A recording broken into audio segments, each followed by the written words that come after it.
साथियों नमस्कार, स्वागत है आपका फील्ड स्टडी मंत्र यूट्यूब चैनल पे। साथियों आपको मालूम ही है ये 15 नहीं है साथियों, 23 है। ठीक है, ये 15 की जगह जी 23 है। यहाँ पर कितना है 23, 23 तारीख को।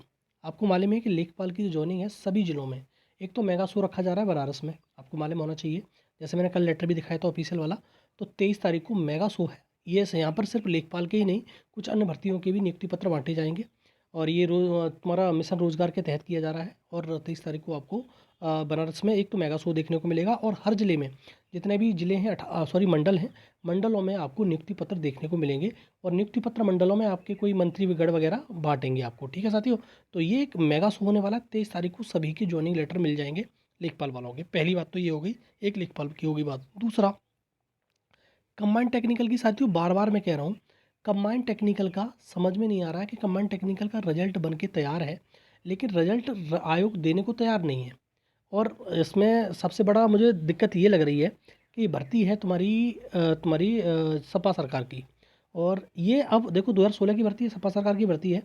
इसी के चक्कर में चलते ये सब कुछ हो रहा है कि इसका रिजल्ट जारी नहीं किया जा रहा है। अब आप सब कहोगे कि ऐसे कैसे हो जाएगा किसी की सरकार की भर्तियाँ, थोड़ा सा दिक्कत होती है किसी दूसरे की सरकार की भर्ती को दूसरी सरकार में पूरी कराना। तो इसी का चक्कर लग रहा है। बाद बाकी इसका सारा कुछ तैयार है, फिर क्यों मतलब आयोग रिजल्ट देने को तैयार नहीं है। इसी के चक्कर में देखो साथी हो, चाहे बीडीओ के साथी हों और चाहे कंबाइंड टेक्निकल के साथी हों, तो दोनों जो साथी हैं वो धरना प्रदर्शन करने जा रहे हैं। और 13 तारीख को धरना प्रदर्शन है, आज 11 है। ठीक है साथियों, सॉरी आज 11 है। तो 11 के बाद जो परसों धरना होगा, तो वो बीडीओ वाले साथी भी जा रहे हैं और तुम्हारे कमांड टेक्निकल वाले साथी भी जा रहे हैं। देखो बीडीओ की बात करूँ, बीडीओ का भी ऐसे अटका रखा है इन लोगों ने। बीडीओ का रिजल्ट तक अभी तक अनाउंसमेंट नहीं की गई है डीबी के रिजल्ट की। ठीक है साथियों, तो बहुत ज़्यादा उनको भी परेशानी हो रही है और आपको परेशानी तो हो ही रही, जायज़ है। ठीक है, 2016 की और 2016 की भर्तियाँ रही हैं, 15 की भर्तियाँ भी अटकी पड़ी हैं। ठीक है, और अब एक वीडियो में बनाऊँगा जिसमें सरकार ने जो आयोग को फटकार भी लगाई है कि जितने भी पेंडिंग रिजल्ट हैं आपने क्या किया है। ठीक है, तो उसके बारे में इसको ब्यौरा देना है। और ब्यौरा तो लीपापोती आपको मालूम ही है कि अगर गवर्नमेंट एम्प्लॉई है तो ब्यौरा तो दे ही देगा, कुछ ना कुछ तो बता ही देगा। ठीक है, तो वो तो चीज़ दे ही देते हैं, हर व्यक्ति अपना एक्सक्यूज़ तो दे ही देता है कि हम ये ऐसे कर रहे हैं वैसे कर रहे हैं। लेकिन एक बात समझ लो, जो इसकी जो इस प्रकार की पूरे मतलब प्रदेश, मुझे देश में नहीं लगता कि देश में 2016-15 की 8-8 10 साल में मतलब भर्तियां पूरी हो रही हों। ऐसा कोई प्रदेश में ऐसा कोई तुम्हारा आयोग नहीं होगा, मुझे ऐसा लगता है। अगर हो तो कोई मेरे को बताए, लेकिन मुझे नहीं लगता कि इस प्रकार का कोई आयोग होगा। यूपी आयोग इतना ढीला आयोग है कि 2015 तक की भर्तियां अब तक पूरी नहीं कर पाया है।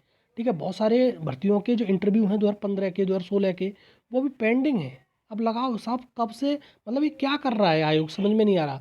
आयोग को और कोई तो काम होता नहीं है, ये भर्तियाँ ही तो पूरी कराना है, तो भर्ती पूरी कराता क्यों नहीं है, ये समझ में ये नहीं आ रही है। ठीक है साथियों, तो इसी क्रम में बीडीओ वाले साथी और कंबाइंड टेक्निकल वाले साथी, दोनों साथी 13 फरवरी को जा रहे हैं। और वैसे एक चीज़ बता दूं कि बहुत सारे लोगों ने जो 15 की भर्तियाँ हैं, 16 की भर्तियाँ हैं, उनके लिए एक सबको एक एकजुट कर रहे हैं ये लोग। और सबको एकजुट करके मतलब इसका संयुक्त प्रयास किया जाएगा कि ये भर्तियां पूरी क्यों नहीं की जा रही हैं।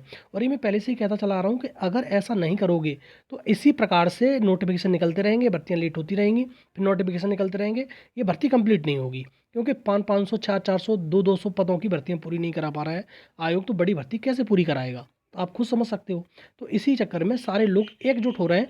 अब देखते हैं क्या होता है, एकजुटता आएगी तो आयोग पे दबाव बनेगा, सरकार पे भी दबाव बनेगा। ठीक है, और सरकार पे दबाव तो जब ही बन सकता है जब इसके चुनाव हों। ठीक है, आप ये जानते हो, अब चुनाव हैं तो थोड़ा सा सरकार भी इसको प्रेशराइज कर रही है, और आप भी थोड़ा प्रेशराइज करिए, जिससे क्या आयोग पे प्रेशर बने और आपका रिजल्ट जल्दी से आए।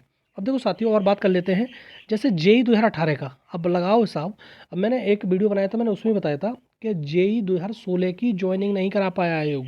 अब लगाओ, अब आयोग नहीं, संबंधित विभाग, भाई आयोग ने तो अपने रिजल्ट बना के तैयार करके दे दिया, लेकिन संबंधित विभाग 2016 की ज्वाइनिंग नहीं करा पा रहा है। अब लगाओ साहब, 2016 की ज्वाइनिंग हो गई, 2018 का फाइनल रिजल्ट हो गया, कब का इनका तुम्हारा जब कब का निपट गया है डीवी, और इसका फाइनल रिजल्ट अभी तक ना पाया है। बेचारे बच्चे मतलब करते हैं दोबारा धरना धरना प्रदर्शन, दुनिया भर की चीज़ें, लेकिन इसको कोई फ़र्क नहीं पड़ता। अभी सीधी बात है, फाइनल रिजल्ट देना है, अब जेई की नई भर्ती का नोटिफिकेशन भी आना है, तो बताओ क्या क्या करेंगे ये लोग। अब ये समझ में नहीं आता कि पहले 2016 फिर 18 फिर नोटिफिकेशन, इस प्रकार की जो हरकतें कर रहे हैं, तो ये समय से नहीं निपटा सकते, ना तो इनका कोई कैलेंडर होता है। बच्चे इसी बात में फंस जाते हैं कि कोई कैलेंडर हो। भाई सीधी बात है, ईपीडब्ल्यूएससी आयोग है, बड़ा प्रदेश की एक तुम जिम्मेदारी निभा रहे हो, यहाँ पर भर्तियाँ निकलती हैं ईपीडब्ल्यूएससी के थ्रू, तो आप उसका कैलेंडर जारी करो, कुछ एक शेड्यूल जारी करो जो बच्चों को लगे कि हाँ भाई हमें इसकी तैयारी करनी चाहिए और इसकी तैयारी नहीं करनी चाहिए। ठीक है, तो आपका कोई ना कैलेंडर है ना कोई शेड्यूल है, कोई मतलब नहीं है आपका। तो जेई का भी इसी प्रकार से सिस्टम है, लेकिन जेई का भी फाइनल रिजल्ट आपको देखो, जेई हो, एएसओ हो, मंडी इंस्पेक्टर हो, मुख्य सेविका हो, फॉरेस्ट गार्ड हो, सबके जो रिजल्ट हैं आपको चुनाव से पहले देखने को मिलने वाले हैं। आयोग अब सख्त होने वाला है क्योंकि सरकार सख्त है, भाई सीधी बात है। सरकार कहेगी तो ये 2 दिन में रिजल्ट निकाल के रख देंगे, चाहे संडे को कहे कि कोई सोए ना सोए, ये सब कुछ कर देंगे। ठीक है साथियों, तो जेई का रिजल्ट आपको चुनाव से पहले बिल्कुल मिल जाएगा। एएसओ की सेकंड मेरिट लिस्ट के चक्कर में इसका रिजल्ट नहीं आ पाया था, और ये देखो अब जब से कह रहे हैं कि सेकंड मेरिट लिस्ट अभी तक नहीं निकल पाई, निकालनी हो तो निकालो, और अन्यथा की स्थिति में रिजल्ट तो फाइनल इनका। तो इसका भी रिजल्ट, ये फाइनल रिजल्ट है तुम्हारा जेई का, एएसओ का, मंडी का। ठीक है, मंडी 2018 का है, एएसओ 2019 का है, जेई 2018 का है।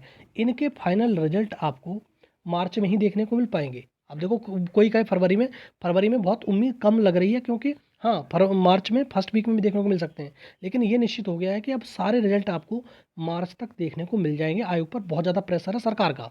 ठीक, दूसरा मुख्य सेविका की बात करें, मुख्य सेविका का डीवी रिजल्ट आना है। देखो अभी आंसर की आई है, कितने दिनों की आस करते करते अब आंसर की आ पाई है।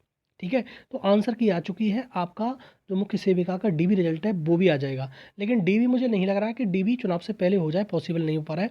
लेकिन हाँ हाँ, आपका डीवी का रिजल्ट जरूर आ जाएगा। और आपकी कट ऑफ जैसे नंबर बढ़े हैं, फर्स्ट शिफ्ट में 4 क्वेश्चन बढ़े फुल मार्क्स मिले हैं, सेकंड शिफ्ट में 3 फुल मार्क्स मिले हैं। लेकिन ऐसा भी होता है, मैं इसमें एक बात बता दूं आपको, कि जिसके पहले से जैसे मान लो 4 को फुल मार्क्स मिले हैं, उसके पहले से 3 सही थे, तो उसको तो कोई बेनिफिट नहीं मिला ना, एक ही क्वेश्चन का बेनिफिट मिला। या फिर चारों ही सही थे तो कोई बेनिफिट नहीं मिला, या फिर उसके चारों ही गलत थे किसी के तो 4 बेनिफिट मिल गया। तो ऐसा भी होता है, तो इसमें परिवर्तन देखने को मिलता है। तो जैसे मैंने पहले ही जो कट ऑफ बताई थी आपको, लगभग 55-57 के समथिंग में, तो 2 क्वेश्चन और बढ़ा सकते हो, जो आपकी कट ऑफ जाएगी अब 59 के समथिंग में हो जाएगी, ज़्यादा कट ऑफ आपकी नहीं बढ़ेगी। ठीक है, लेकिन इसी प्रकार से फॉरेस्ट गार्ड का मेडिकल की है। अब देखो इसका मेडिकल कह रहा हूँ, फॉरेस्ट गार्ड का डीवी, फॉरेस्ट गार्ड के डीवी का रिजल्ट भी साथियों आपको मार्च लास्ट में ही देखने को मिलेगा, उससे पहले देखने को नहीं मिलेगा। इसका मेडिकल वगैरह हो चुका है, लेकिन इसमें भी कोई ज़्यादा वैकेंसी नहीं है, इसके डीवी का रिजल्ट आपको मार्च में ही देखने को मिलेगा। और अब अगर शासन ज़्यादा ही सख्ती कर देगा तो ये बहुत जल्दी जल्दी रिजल्ट देने लगेंगे। ठीक है, अब जो कहते हैं ना कि हम मतलब काम करना है कर रहे हैं, ये काम अगर 10 दिन का होगा ना, 2 दिन में करके दे देंगे ये, अगर शासन अगर इसकी सख्ती कर दे कि रिजल्ट दे क्यों नहीं रहे हो तुम। ठीक है, तो इस प्रकार से होगा तो बहुत जल्दी आ जाएगा। तो ये रही आपकी अपडेट, और ज़रूर से ज़रूर जिनके रिजल्ट बन गए उनको तो दो महाराज, तुम्हारा यूपी ट्रिपल एस कर क्या रहा है समझ में नहीं आता ये चीज़। तो वीडियो वाले और कमेंट टेक्निकल वाले साथ ही ध्यान रखो, आपको 13 तारीख को आपको आयोग पहुंचना है और अपनी बात रखनी है। ठीक है, आप प्रेशर तो दोगे ही दोगे, और उधर से भी प्रेशर आएगा, और एक संयुक्त मोर्चा बनाया जा रहा है इसके लिए, जितनी भी पेंडिंग भर्तियां हैं सबकी, चाहे तुम्हारा एएसओ 2016 का इंटरव्यू हो, 2015 की भर्ती हो, फार्मासिस्ट की भर्ती हो, सभी के लिए एक संयुक्त मोर्चा बन रहा है। उसके लिए प्रयास किया जाएगा कि समय से रिजल्ट निकाले, समय से इंटरव्यू कराए, समय से तुम्हारा सारी चीज़ें कराए आयोग, इसलिए। और प्रेशर बनेगा तो ये ज़रूर करेगा। ठीक है साथियों, और संयुक्त रहेगा तो सारे लोग मिलकर आएंगे तो बहुत ज़्यादा प्रेशर बनता है। तो ये रहा वीडियो अच्छी लगती है तो साथियों लाइक शेयर कर दो, चैनल सब्सक्राइब कर लो, बेल आइकन जरूर दबा देना, जिससे मेरे आने वाली वीडियो को नोटिफिकेशन आपको मिलते रहेंगे। ठीक है साथियों, धन्यवाद।